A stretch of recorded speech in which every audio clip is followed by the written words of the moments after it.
Hey guys, hello there. So today I'll be talking about this bird and bird illustration series that I have been doing for quite a while, and I haven't done it for a while, so I just thought I should mix another one from the series, which I have been doing this on my channel, and it's actually I've dedicated a playlist to it, so I've just drawn three of them, I guess, and this is the fourth one. So the way I like drawing birds, and I just wanted to tell you the story behind how I became interested in making creatures and animals in general, especially birds. So I actually drew this bird.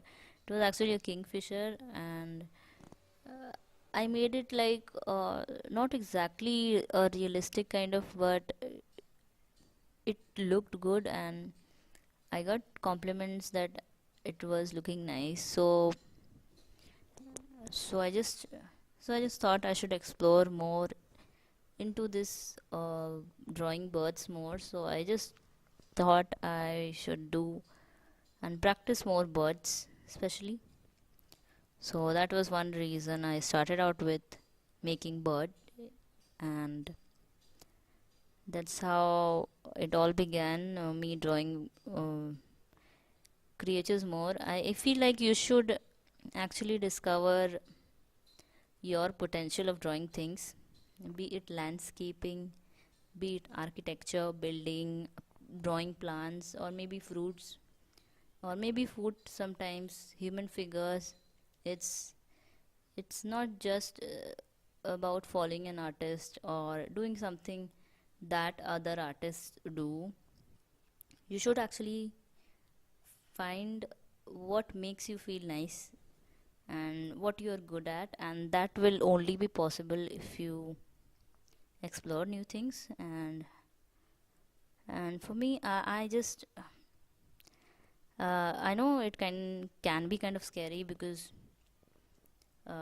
first of all, art block is a thing, so that's one thing. But I feel like just look at someone's work and just go for the kind of feel, the kind of media you want to use, and just make it the way you would like to picturize that artwork.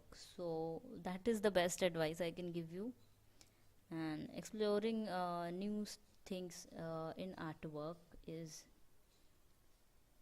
can be quite helpful for like before bird illustration or drawing birds. I used to draw landscape more often, and it was by drawing them actually I came to know I am actually good at landscaping too. So you don't know, you might discover something about yourself that you might not know, and it's only possible if you draw something. So just pick up a pen or any media, anything you have in your art wardrobe, or be it acrylic, oil paint, uh, even a simple pencil could create such a beautiful artwork if you put your imagination into it.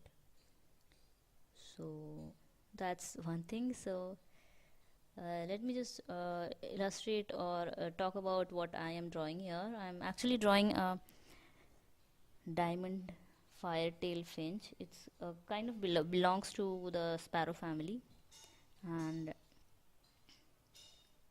it is actually small. And what's really nice about this bird is that it has a very beautiful pattern around the wing area. You can see that black and white spots, and those are actually visible. They look very pretty on them. Mm. They are actually like, they look like mosaic patterns, so that is why I left the white areas.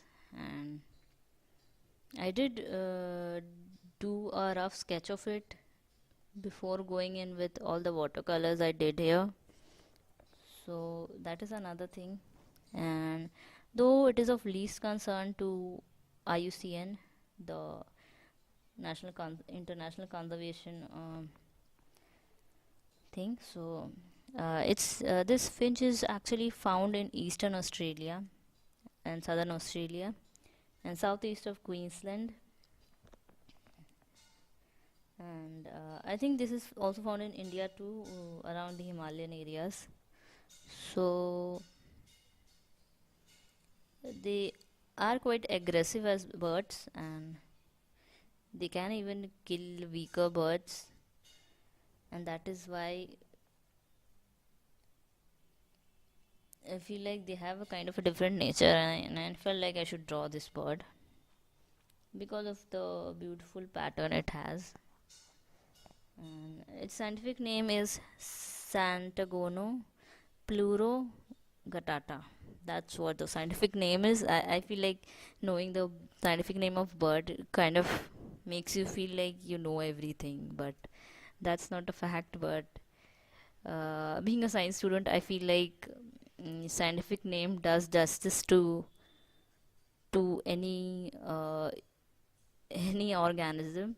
If you type the scientific name of the animal which I am telling you, you will find exactly what animal I am drawing, or exactly what, and you can get the exact reference picture for that bird, or the kind of drawing you want to go for. So scientific name are not commonly used, but it's easier for you to find a reference picture with that. So moving on with this brush, I am using a number 10 Supreme brush here, and I'll be using it for doing my background, and you can see here. And I didn't notice that my camera went into this kind of mode, but you'll have an idea as to how to do backgrounds.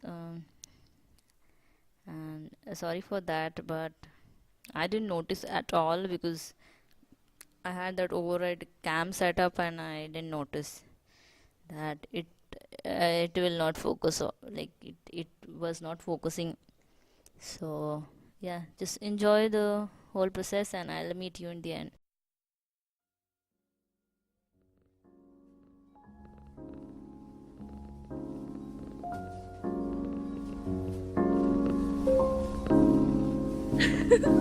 긴긴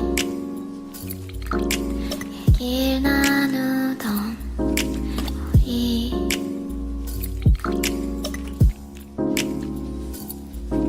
긴긴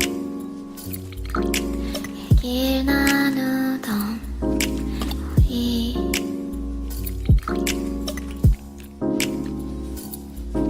그 밤 둘이라는 건 점점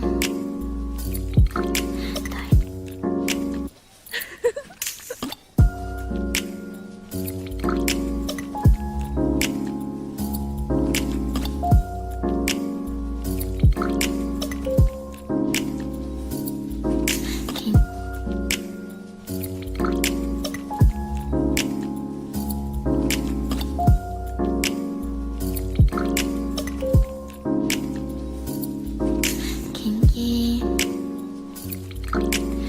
얘길 나누던 우리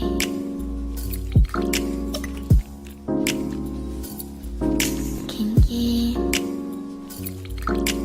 얘길 나누던 우리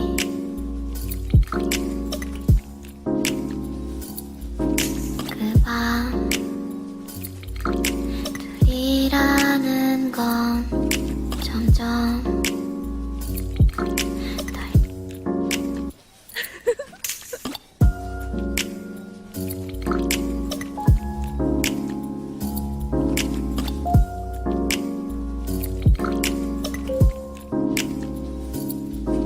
긴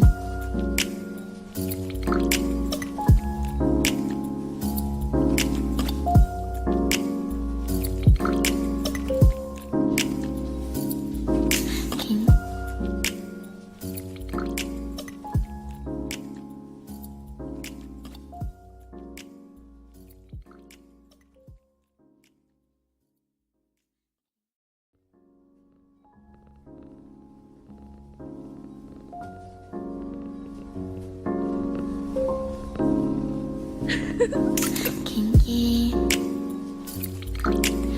얘길 나누던 우리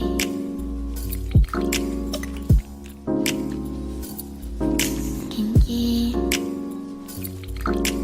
얘길 나누던 우리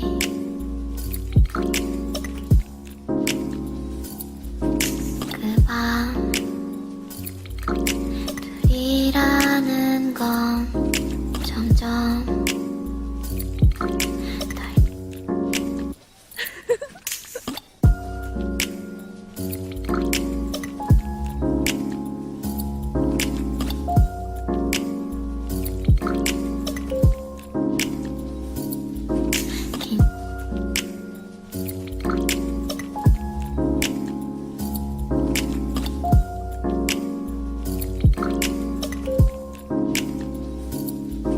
긴 긴긴 얘길 나누던 우리 So that is my final piece. I felt like this turned out to be very beautiful, and I've used acrylic paint for doing background. Fevicryl. I have been incorporating acrylic into my artwork apart from using watercolor. So if you want to get a closer look at this picture, you can follow me on Instagram. It's by the I have the link below in the description box. And yeah, thank you for subscribing, and do share this video if you feel like I've done a nice job and work. And I feel like the final piece looks very stunning, and the effort just paid off. Thank you for watching, and I'll see you in my next video.